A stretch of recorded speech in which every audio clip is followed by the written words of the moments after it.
I think that there's this misconception out there, and I mean, it's not malicious by no stretch of the imagination, but I do think that there is kind of this false conception or perception out there that, hey, you were, a leader in the special operations world for a long time. You've had all these experience, you have all this leadership training, that you're going to go out into the corporate world and smash it right away. You're going to throw out your resume and everyone's going to, want to hire you. Yeah. And honestly, like that's the mindset that I went into the labor force with. I threw my resume out there and I was like, okay, I'm going to get all these bites. And, for me, I went through the Special Operators Transition Foundation. I think you went through the Honor Foundation, right? And actually Bill Kiefer lives right by me, and so we talk quite a bit, and he's helped mentor me through kind of this transition, into the professional world. But I didn't, I didn't even think about an MBA. I didn't think about some professional certifications like Six Sigma and PMP and all that stuff, because I thought that, well, I'm a leader. I've been, what am I going to do when I get out? Well, I'm going to be a leader. Right. That's what I'm going to do. Welcome to the Leading with Vulnerability podcast. I'm your host, Yuma Barnett, and today our guest is David White. And I've known David for a long time now. I first met him when I went through my second Ranger selection to become a platoon sergeant, and he was the guy running us at a breakneck pace all around Fort Benning. And then we got to serve together at 175 and then again together at 375 as first sergeants. And Dave had that unfortunate path that happens to some. The body said it was time to exit service, and he ended up medically discharging a couple years ago, I guess, already now, which is unbelievable to me. And we'll get into that. And Dave, also, congratulations, just finished up his executive MBA with the Ohio State University, which is amazing. And we'll talk about some of that stuff too. But I'll pass it off to Dave, let him introduce himself, and we'll get into the show. Yeah, thanks, Yuma. It is nuts how time flies, right? I mean, so I retired in December 2020, which I can't believe already. It's, wow. April 2022 or May even. Yeah. But yeah, thanks, Yuma. Yeah, super excited to be on your show. I love it. I think the content is so cool.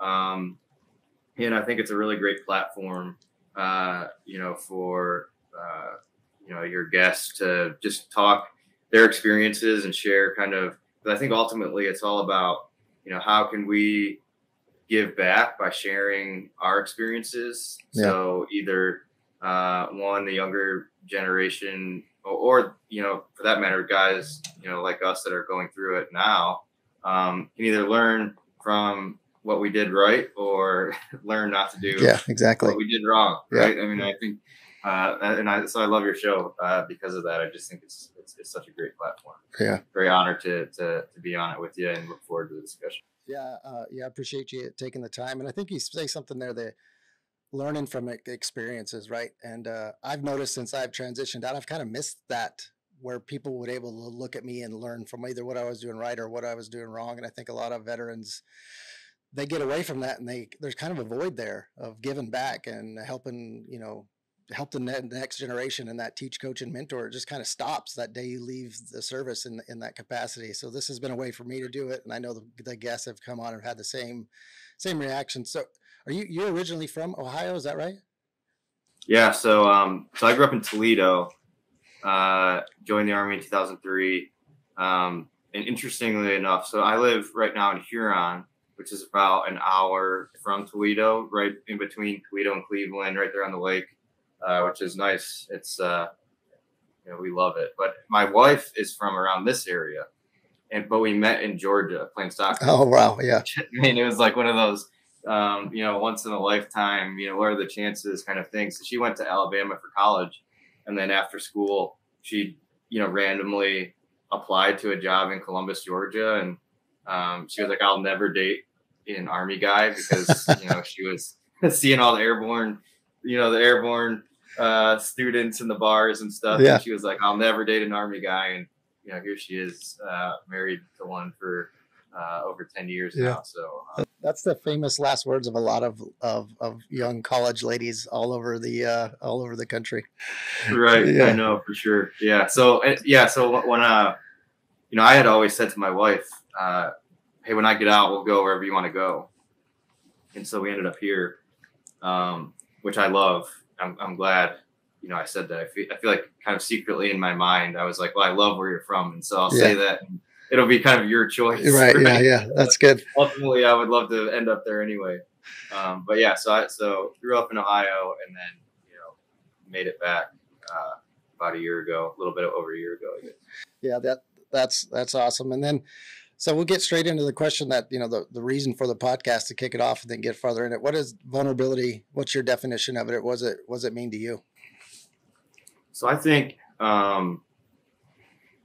that's I love, again, I love like the reason for your podcast. To me, vulnerability is not being afraid to show other people what you don't know. Yeah. And or you're not good at. Right. And I think that's tough in an ultra alpha male environment, in the Ranger Regiment. But I also think that's how that's how you inspire innovation. That's how you get more you get more people talking about, the problem and generating the solution. And, but ultimately, if everyone is afraid to admit that, hey, I'm not the smartest man in the room, you're never going to get there. And so for me, I think it's important to be able to say, I just don't know. Yeah. I don't know. And, or, I'm not the guy for that. I'm not there's somebody else that's better than me. Yeah. And so, maybe I shouldn't lead this effort or whatever it may be. Yeah. Yeah. I think that's super. It's something that's just not natural in the 75th, right? Because you go through all your selections and stuff and you don't ever want to say, I can't do this. But as you become a leader, it empowers those around you when you say, I don't know the answer to that, but I know this person does, and you use it. So it's something that's not natural to us in the organization. We use it probably in the 75th more than we realize. We just don't call it vulnerability because it has a little bit of a stigma around it. But it's a very powerful word and a powerful use in leadership. And going to your Army service, you joined the Army, you joined the 75th. Did you know that's what you wanted to do? Did you know anything about the organization before you came? What led you to the Army and then the 75th overall? Yeah, so I would assume that we're probably like around the same age. So for me, 9/11 was my junior year in high school. My uncle was a longtime SEAL. He had served. We actually served together. But he had maybe been in the SEAL teams for like 15 years around, when 9/11 happened. And so I had never thought about joining the military really until 9/11. Right. And then when that happened, I was like, I feel like I need to do my part. What my uncle does is really cool. I wouldn't mind like joining the Navy and going to BUD/S. And so my high school had we called it our senior project. And essentially what that was is you went for 3 weeks and shadowed kind of whatever business or industry you thought that you wanted to go into post-college. And so I went out to Norfolk, me and a buddy. We hung out with my uncle for 3 weeks. Oh, wow. Yeah.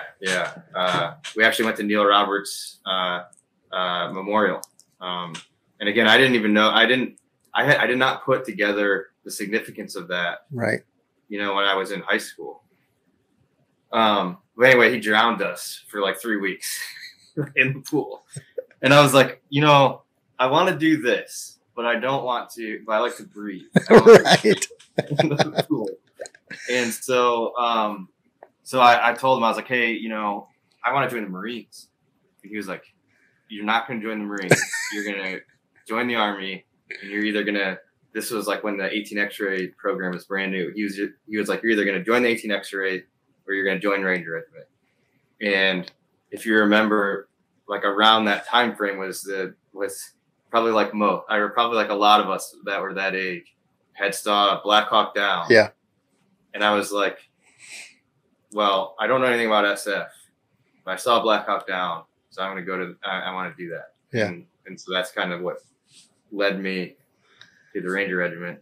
And so I joined with a option 40 contract. So I went, to the straight to from high school to airborne school. Then I broke my leg in airborne school, so I took a little break in there in airborne hold, and then straight to RIP. So, I mean, we're probably anybody who's a private coming in the Ranger Regiment, you don't know the impact that place is going to have on you after you spend 15 years in a place like that. And it has an impact, beyond my family, my leadership, it's huge. What was your time like in the 75th? What impact did it have on you as a leader and a person? And what do you still kind of look back on today and use? Yeah, I think, for me, like, and this is why transition is so hard. I think, especially for guys that spend, as long as we have in the organization, because that was my adulthood. Literally, like, I grew up in the Ranger Regiment, and I spent my whole adult life, from 18 to 37 years old in the Ranger Regiment. And I mean, think about but think about all of the life lessons that you learn from 18 years old to 37 years old. Yeah. And that was through the lens, for me, of the Ranger Regiment. And so, I would almost say, like, from after 18 years old, like, the Ranger Regiment raised me. Right. And so it's had an incredible impact on my life.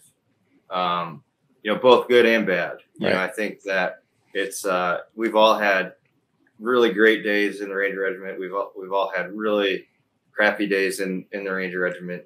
And so, for me, and for a lot of us, like, that just was. We'll look back at our adult, our middle, kind of young adult life, and say this is how we got to where we are, right? Because of the regiment. Yeah, and I agree. I think a lot of people lose sight on that the regiment or the Army as a whole, but specifically the regiment, because that's what we know. It impacts beyond the company coffs or the company area. It helps you be a better husband and father, right, and all that. If you use the same tools in there, did you have the same thought on that? Oh yeah, for sure.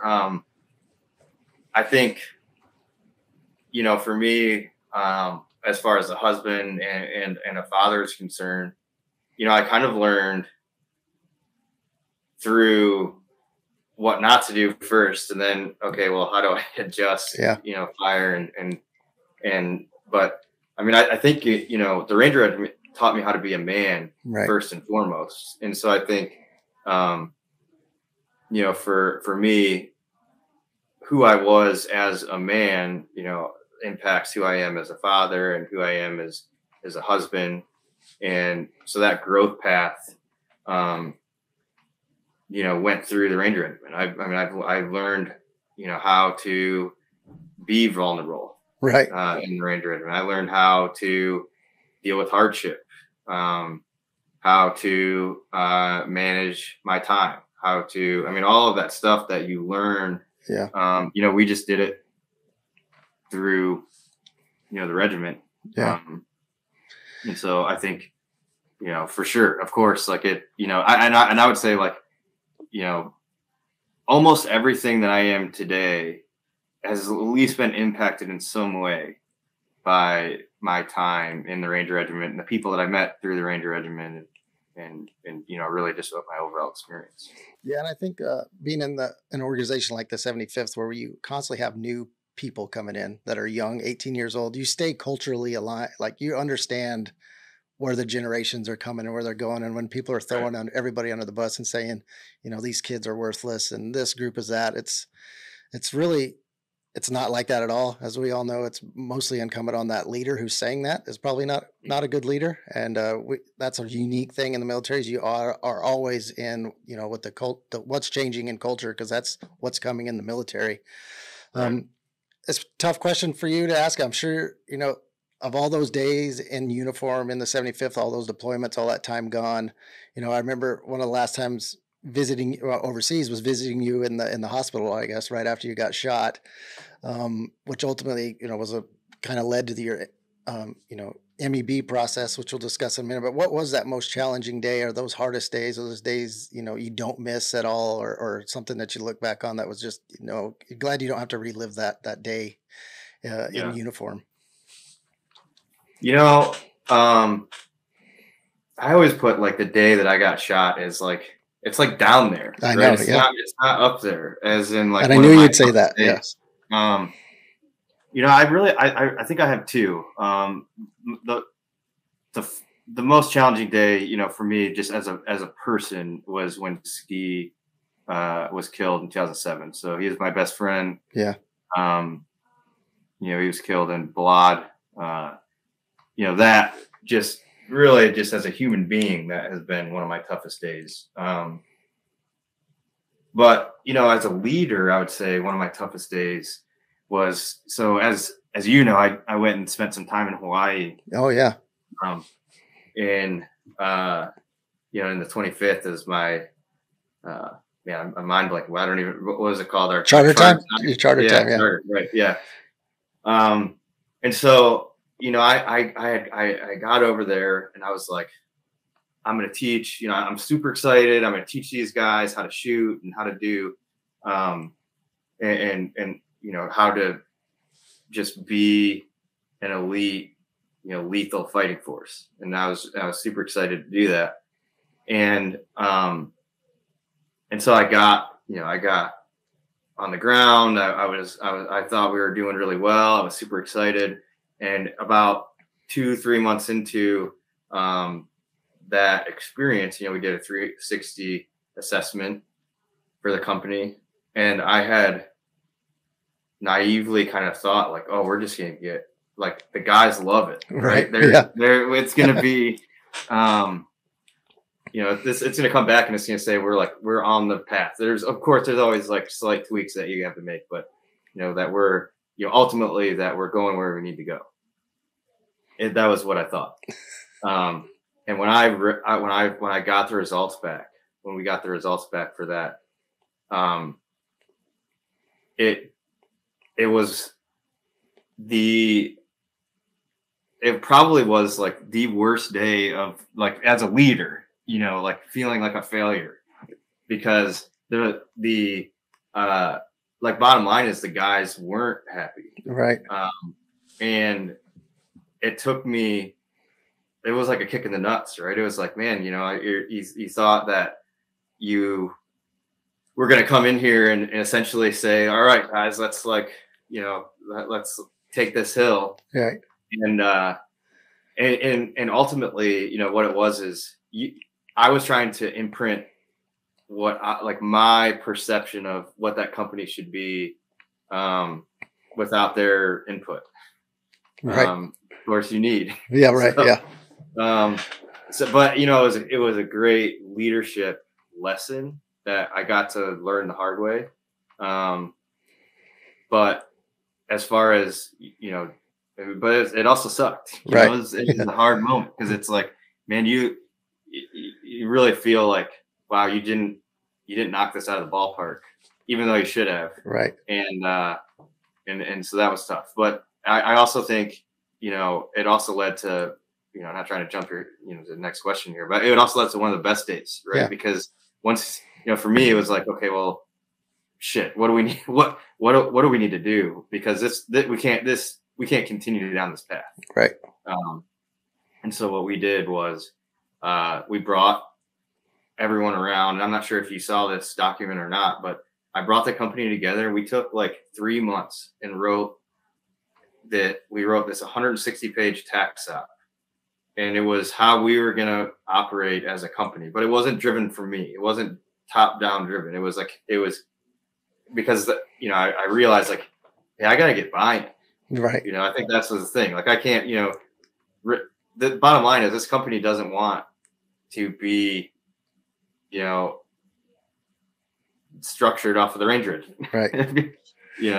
And that's just not who we are as, Comanche company and 25th ID. So what is our culture? What do we want our culture to be?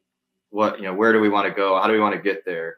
And ultimately couldn't come from me. It had to come from the guys. And so, fast forward 6 months past my worst day was probably one of my best days. Right.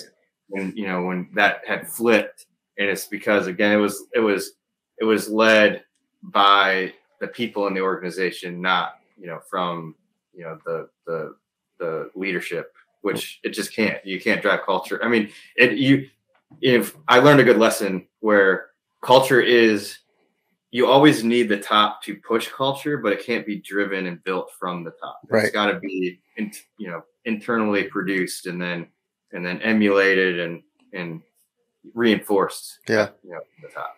So when you guys made that document, was that the first one of its kind for that company, or you were revising an old one? So no, it was completely new. Which was cool.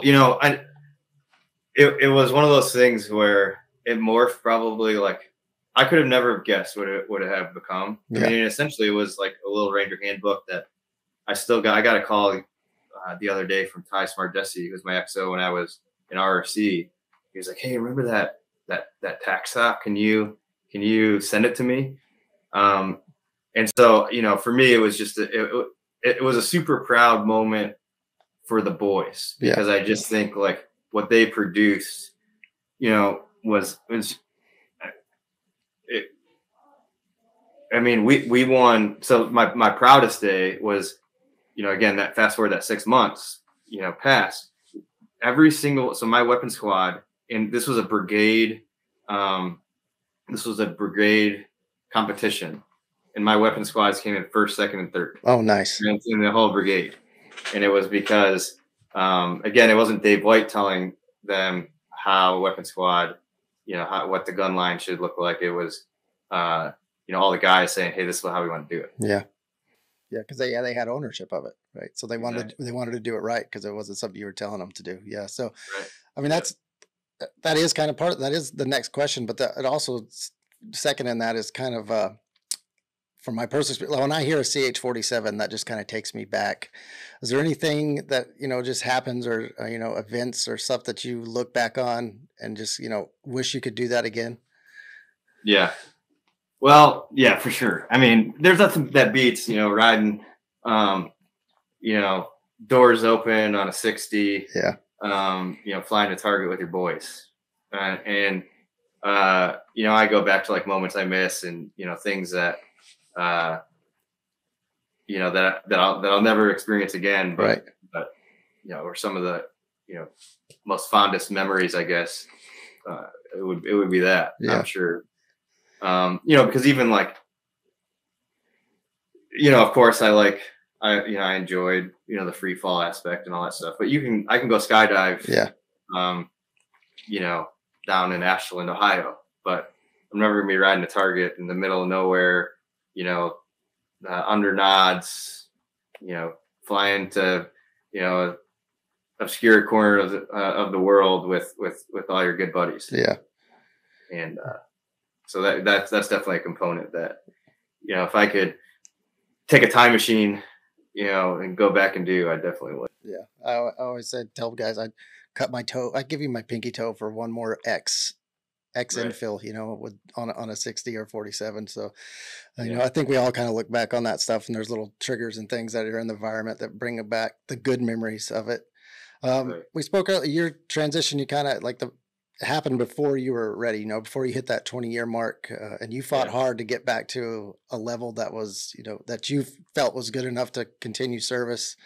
Let's just talk a little bit about your transition. First, the MEB process and any of the lessons learned that you have in there, because we know there's a lot of people that are in that process now as we're closing out 20 years in Afghanistan. There's a lot of broken guys that are punching out, and they're using the MEB as part of that process, which they rightfully should, because they earned it. So anything you got from that, while you're still in uniform and transitioning out? Yeah. I think, for me, it was, I remember the exact moment when I was like, I can't do this. I feel super fortunate that I did get to go over again after I got hurt. I think that was like more. My wife was not happy I about bet. that, Yeah. by the way. But I did get to leave on my feet, which I feel super fortunate about. I think a lot of guys don't have that opportunity after they get hurt, and I think for my mental health, that was a critical component. But I remember being on target, and I wasn't the same Dave. Right. And I think that's what was like. I can't do this anymore. Not only for me, my family, but also for the boys. Like, they deserve, somebody that's 100%, somebody that just wasn't me anymore. So I mean, man, that is the toughest decision I've ever made in my life. Right. And I think that for guys that are thinking about, whether that's a path or not, I feel like, and Ray and I had a lot of discussion about this, but if you're thinking about that, then most likely it's the right path, because it wouldn't have crossed your mind if it wasn't. But as I transitioned, I think that it's not just the physical, stuff; it's the mental health stuff too. And I think, it's tough to talk about. It is, But I think that too many of us have neglected that aspect for so long that it's 100% has to be part of that MBB process, is addressing, your health from a holistic standpoint, not just physical, but mental. Because, the transition process is hard. And if you're not in a good kind of mental health state, it's going to get a lot tougher. Yeah. So I think for guys that are looking at the process, it's, hey, you got to address everything, the whole person, not just, for me, it wasn't just my hip and my back. It was Dave White and, all the stuff that we shoved down, for the 20 years, for 20 years. And you're about to, go through this time where you're like, well, who am I as a person? What's my identity? My identity's been associated with the Ranger Regiment for so long. And if you're going to, I feel like, if you're going to successfully navigate that, then you have to be in a good kind of mental health space. And the time to start addressing that is certainly during the MEB process, ideally much sooner, way before, but it's a component that you can't miss during that process, because it's just so important. Yeah, I'm glad you bring that up, because it is weird, when you're part of a team your whole, 17 years, 21 years in my aspect, but then kind of when you decide to transition, you kind of go out on an island, and it's not the organization's fault. It's because the organization has to keep going, and you have other priorities to start taking care of. So when you can't push those emotions down anymore, your head starts playing. I mean, you start thinking about stuff. It's inevitable, you start reflecting on those 20 years, and some of that stuff hurts, and you've put it away because you were able to deploy and, distract yourself from it with training or with the guys or whatever it was. So I think you're right. Getting yourself mentally right is probably just as important, maybe even a little bit more important than your stuff. Because I think everything, we've all seen it, when somebody spirals out of control, it starts with the mental problem, not usually the physical problem, right? The mental aspect compounds the physical difficulties that they're already having. So I asked this to Ray yesterday, and I'm just curious your take on it. When you finally, you're in the MEB process, was it harder for, you as a Newton wearing fast running Dave White to say, I'm going to medically be discharged from the military, or was it harder to finally admit it to other people? Yeah, I think it was much harder to admit to others, because I think, like, internally I knew that it was time for me to move on. But, so I was actually, I remember the exact moment. It was actually Ray who I was talking to. We were at the gym at RSTB, and he was like, "Hey Dave, like what's going on, man?" And I was like, "Dude, I'm just like my hip is killing me, man." Yeah. And he was like, "Dude, like what are you doing? Like are you?" And I think, internally I knew like it was time for me to start the next chapter, but I couldn't tell anybody that. Because when I admitted that to when I I went home and had a long talk with my wife after that conversation with Ray. Yeah. But I remember talking to Sergeant Major Donaldson then, and once it became once you talk to him and then you talk to your peers and then it's real. Right. Yeah. Then and really like you're on the train then at that point. Internally I knew that, but it was, I feel like telling other people is that kind of proverbial next step that you really can't take back. Yeah, that's true. And I mean, it's the same for just regular retirement, right? I had this, when you go tell the RSM or your battalion sergeant major, "Hey, I'm going to retire out after you've been a successful first sergeant," like, well, that's a hard conversation. And then when you literally see your name come off of that senior manning board, like, Right. I can only imagine like being at an NFL draft as a kid and then seeing your name drop off because they find out you have some obscure injury. Like it's real. Then, you're not on there anymore. You're not. Right. And now you always have that like, okay, well, maybe I can, all right, well, I'll just compete and see what happens. And then, but once you then, and then decline, either competing or decline, the next rank or whatever. And it's like, okay, well, now I'm on that, the momentum's already moving in that direction, and there's no going back. Yeah, and it all goes back to that mental aspect, like you're talking about, preparing early, having those candid conversations with your wife or your kids if they're older, and preparing yourself mentally, visualizing all that stuff. It all sounds cliche, but it really does help. And so the transition as a whole, if you're looking at the transition, MEB or aside from the MEB, what do you wish you would have done different? Or what would you tell somebody that I didn't do this, I wish I had before you separated? Yeah.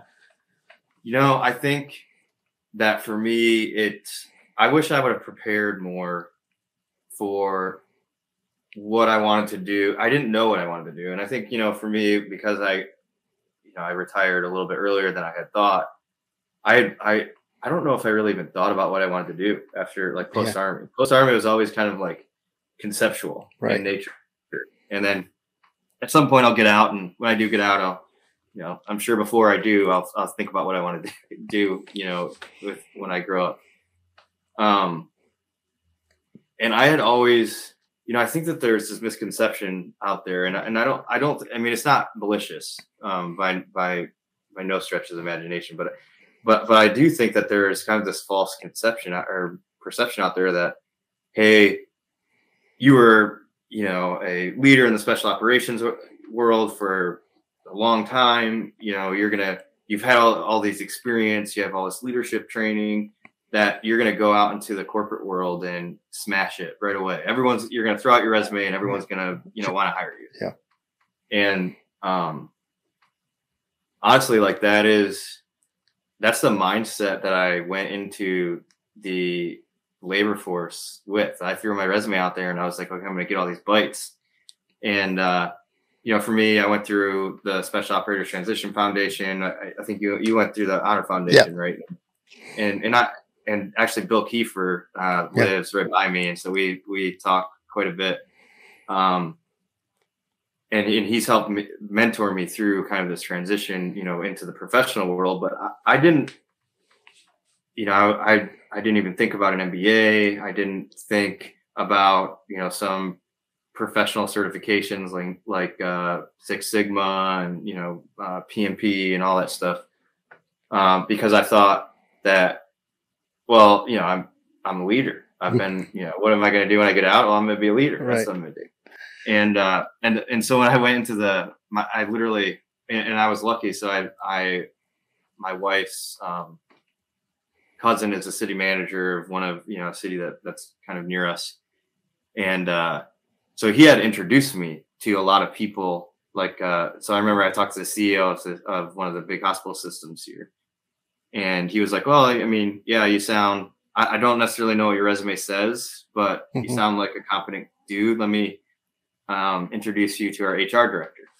And so I talked to, she's actually on the board of the organization I run now. She's on my board, so I joke all the time about it. But she asked me like, well, what do you want to do? And I was like, I don't know. Like, what do you got for me? And I mean, that was my mindset. Yeah. And which, so for me, my advice to myself and honestly to, guys that are, for me, the MBA was the right path. Yeah. I went and got my black belts in Lean Six Sigma and some, so that was the right route for me. That's not necessarily the right route for everyone, but what I will say is that isn't the environment that you're going to walk into most likely. And so, what do you want to do? And then how do you translate your resume based on what the corporate world or the private sector, wherever you're going to pursue, what do they recognize as success? And then how do you pursue that? Because what that does is it gives credibility to all the things you've done in the past. So like for, if you want to say like project management, for example, well, like they're going to look at your resume and they're not going to know what it says. And they're not going to be able to even relate to the projects that you managed. No. Even if you say like, hey, I did, X amount of, I led, $10 million projects in whatever. They're not going to necessarily understand that. But what they do understand is PMP, MBA, Lean Six Sigma. And so if you have those certifications that they recognize, then they'll be able to look back at your resume and say, okay, now there's some credibility to everything that you've done. I can conceptualize it in my head because I understand the certification, and now I can go back and say, okay, now I get what you did. Yeah. And so I wish that I would have started that process a lot earlier because I felt like I was playing catch up. Yeah. And after that conversation with Jody, and she was like, well, dude, if you don't know what you want to do, then I certainly don't know what you want to do. And so, nice talking to you. That's the, like I've noticed that in some of the interviews and stuff I've talked to, because I think it's just, it's a part of being an infantryman in the 75th, because every other MOS, they kind of have, they're a communications guy, or they're they're intelligence guy. It's one day you're a platoon sergeant, the next day the sergeant major says you're the air team. And you're just like, okay, yeah. I'm the air team. Right. Or you go be a weapons squad leader, or you go run a 3-shop, or you go be the schools NCO. Right. So we're just used to like, well, I don't know, what do you got for me? And you just knock it out of the park, and that doesn't work with them. They don't understand that, right? Right. You could probably been given any job in that place and crushed it within 6 months, because that's just kind of what we do. But they don't understand that. That's not something that they're accustomed to on the other side of the uniform. So, yeah, absolutely. And so I think, it's like, okay, so setting that, giving yourself the opportunity to then, because once you're in the door, then it's pretty evident, I think, that we can translate our experiences into progress and into productivity and, but giving yourself the opportunity to get in the door, I think and so, how do we set our guys up for success? So when they do get out, they have the credibility to get in the door, because, having special operations on your resume, while is great, isn't necessarily the ticket. Yeah. Unless you have some other stuff to back it up. Right. Yeah. That's great points. So, and when you're looking back at your military service, the hindsight 2020, any regrets? I don't think so. I think that there's definitely tough times, or definitely tough lessons. I definitely didn't do everything right, but at the same time, I think that I wouldn't be where I am today if I wouldn't have gone on the journey that I did, Yeah. Good and bad.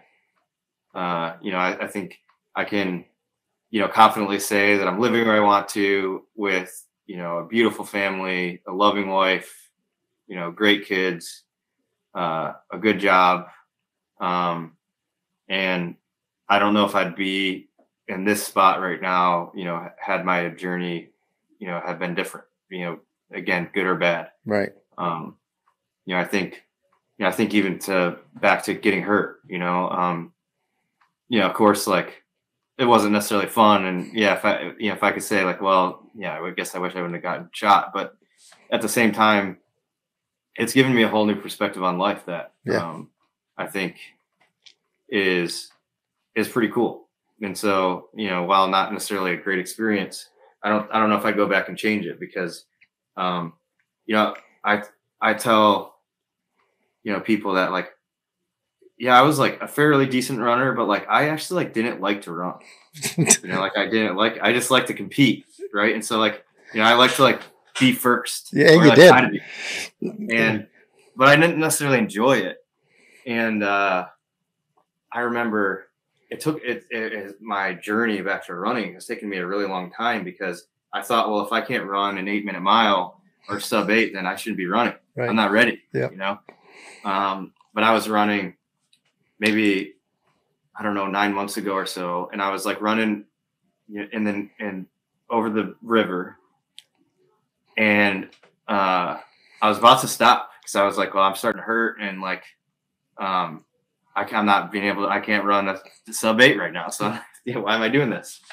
And, but anyway, dude, it was the most perfect morning, beautiful sunset. And I'm like, you know what? Like I wouldn't be out here, to see this and just like clear my brain. And if it wasn't for running. So like, and it changed my whole perspective. And now like, I don't run a sub 8 very rarely. But it gave me a whole new love for running because it's like, let's just being out there, right? Being out there, moving, getting to see, getting up early in the morning and being able to kind of do your thing.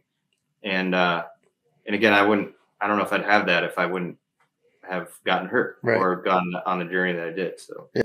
That's a great outlook on life and everything there. So I always talk about it. You probably heard it. Transition's a team sport, I think, from the group of mentors that you have. And then if you're a family man, your family's got to be part of that. So how did the transition and moving back up to Ohio and all that work with the family? I think my wife, we literally live, I'm looking at my in-laws house right now, out my office window. And so we live across the street from Louie's parents. The kids can go over and they hang out with. They're literally are growing up with their grandparents, which is awesome. Yeah, that's good. So it's been good, but again, I think for me because the transition was a struggle. I felt like I lost who I was, my identity, my tribe, and so.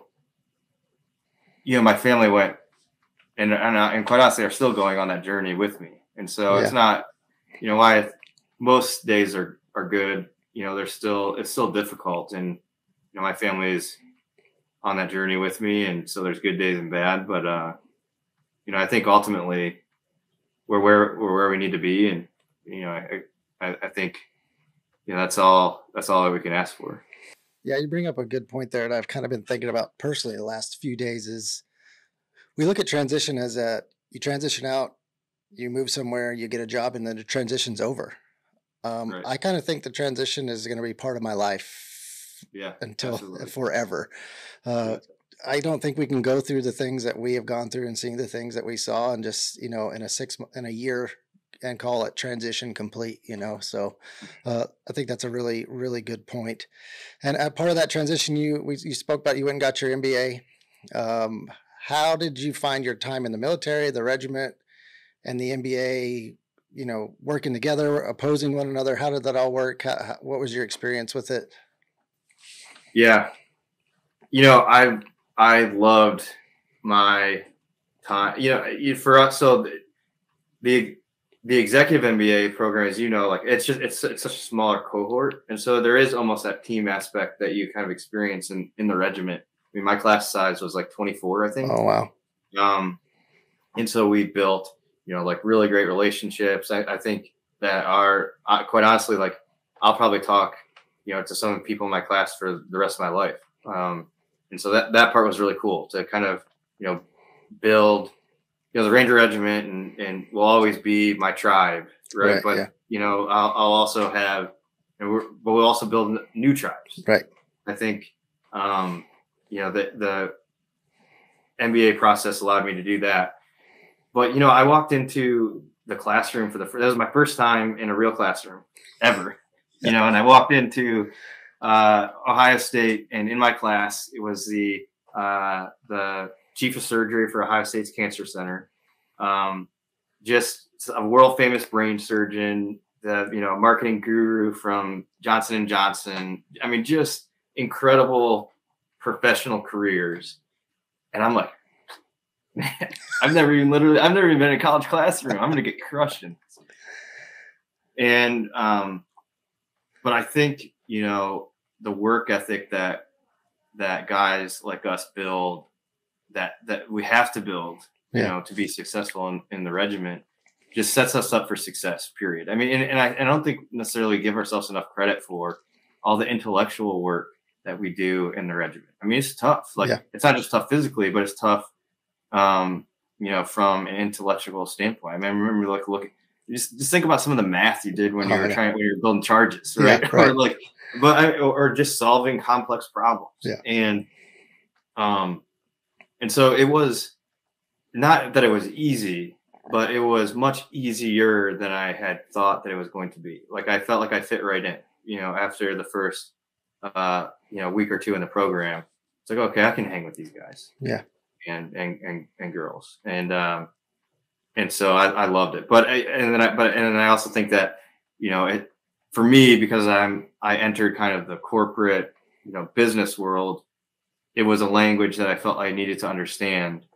Not that a lot of the concepts were vastly different. I mean, there were some that were, but it was a new language, and I felt like I needed to understand it to be successful. And again, I don't think, that's just one route that I took, but I think, for guys that transition, it's like, okay, well, what language do you need to learn? Yeah. Whether it's business, whether it's, marketing, whether it's, entrepreneurship, whatever it may be, whatever you want to go do. And, but go learn that language. Yeah. And put just as much effort as you did into being successful leader in Ranger Regiment as in being successful in whatever you decide to do, post-Army. Yeah, I think that's a big problem. We just don't see ourselves in those classrooms with those types of people that you say. And then everybody I've talked to that has done it, got an executive MBA from a high level university, said they fit in better than they thought, because it was still, right. It was like the same kind of personality, high performers, trying to do better, and you fit in better than you thought. And I just, you're the first person I've talked to about that went to Ohio State. And I've heard from other MBA executives specifically that the professors are there to help you. And I know some people have relationships with their professors years after they leave. They still call them and ask them advice. Did you kind of have this? They wanted you to succeed when you got in there? Oh yeah, absolutely. I think the cool part about being part, and I can't speak for any different types of MBA programs or graduate degrees in general, but the cool part of executive education is that, again, it's smaller and way more expensive also. So, right. But you're getting what you pay for as far as, one, the level of education, but two, the level of involvement that your professors have. So, for example, I'm working on a project right now where I'm trying to do a study to figure out, and this is for work, but where are kids going after they graduate high school? Yeah. Because right now there's, not to get into kind of nerd talk, but 85% in our kind of region are not graduating college after, 6 years. So in the interim, in 6 years, 85% have not graduated college after that time frame. So where are they going? I'm in the workforce, space. Yeah. And but I talked, I called my data analytics professor up and was like, hey, what data sets can I get access to? Like, how do I structure a study in order to be able to kind of figure out some of this info, and what questions should I even be asking? And he's working, on me, or working with me on this project. And again, it's because these professors, because it's much more of an intimate setting, they just want you to be successful. Yeah. And then like quite honestly, he also thinks it's cool, and so he's like, hey, I want to work on this also. So how do we, this is a great problem to solve. And but I don't necessarily know if you're going to get that if your class is 200 people, right? And you have a bunch of different professors. I mean, the other part is, we had a very small cohort of professors also, so we got to know them on a personal level, and they got to know us on a personal level. Yeah. That's great insight for anybody out there curious in the executive MBA thing. I think it fits more of us than we realize, but there's guys like me, we're just scared to do it. Right. Yeah. And I'll say also is a lot of executive education programs are looking for guys like us. Yeah. Because they want that different perspective. I mean, there's not the, successful doctors and surgeons and business leaders aren't, but they also want perspective, from guys that have led, on high performing teams and high levels of stress and, but that have different experiences. Yeah. And we fit that bill. And so I applied, and this isn't tooting my own horn. This is a testament that they're looking for. But I applied to Michigan, Emory, and Ohio State, and got in all three of their executive MBA programs. And it's because those programs are looking for guys like us. Yeah. And they're quite honestly, they're reaching out. They want to know, like, hey, Dave, if you have anybody that wants to go to Ohio State, like, let us know, like, connect me. And it's much more, because it's such a smaller community, there's more of that personal, like, hey, if you want to go to Ohio State, I'll call the director and let's have a conversation. But yeah, you're right. 100%. They want high performing leaders that have performed in complex environments. And, it just so happens that most of our guys fit that bill. Yeah, we did that for a while. Right. You mentioned it a little bit there, but what are you doing now? What's your daily now? What's it look like? What are you up to? Yeah, so I'm the director of it's an organization called Fire Islands Forward, but it's essentially a workforce development collaborative. Think like economic development, but for workforce. But we look at workforce through that lens. A small organization, small team that is trying to solve a very complex problem. And so again, you go back to what have we done for our whole adult life, right? And it's very similar, just solving a different problem. Yeah. But it's awesome because again, it's something that allows me to follow my passion and working in small team environments and helping a solving issues and coming up with solutions and having an impact in my area. But it also gives me the free time to take my kids to school and get home early and go out on the boat or whatever it may be, right? And so I think that freedom to shape our lives how we want is there. Yeah. That's another thing that I'd love to articulate to those of us that are. I think I love what you say about transition. It is a lifelong thing. Yeah. But for guys that are about to go through transition or going through transition now, it's what do you want your life to look like, and you drive how you shape it. Yeah. And if if you want to work 80 hours a week, then you can do that. If you want to drive your schedule and work in a job that gives you the freedom to do that, then you can also do that. Yeah. If you want to create your own business, you can do that. So I think we have the largest. The Army in general has the largest alumni network in the world, really. Yeah. And how do we all help each other, build and drive our lives so we can shape them how we want. Yeah, that's a great point. I don't think we're very good at it personally in the Army. Yeah. We're getting better, I think. Yeah. So to land the plane here, to close it out, I'll ask the question I ask of everybody is if you could go back to that private first class, Private White, what advice would you give him before, about life, about service? I think my biggest piece of advice to myself would be that time is a commodity that you can never get back. Mm-hmm. And, enjoy the moment. I think so often we take things for granted. Yeah. I know that I did, in my career, and at the end of the day, it's all going to end someday. Yeah. And so enjoy, be present, live in the moment, and try to be your best self, every day, because I think there is definitely a time when I took being a Ranger Regiment and being surrounded by, some of my best friends every day for granted. Yeah. And, that all comes to an end at some point. And so, enjoy and live in the moment. I couldn't agree more. Good luck telling 18-year-old and 18-year-old Dave and Yuma to enjoy the moment. We were enjoying, the hour back then, but you're Right. Absolutely right. And what's important is guys like you and Ray and stuff saying that now, because I didn't hear that a lot from my leaders, was enjoy the moment and stop and smell the roses. I usually heard do push-ups or climb the rope. So Right. great advice. Great seeing you. You look great. I'm glad you're finding all the success you richly deserve out there.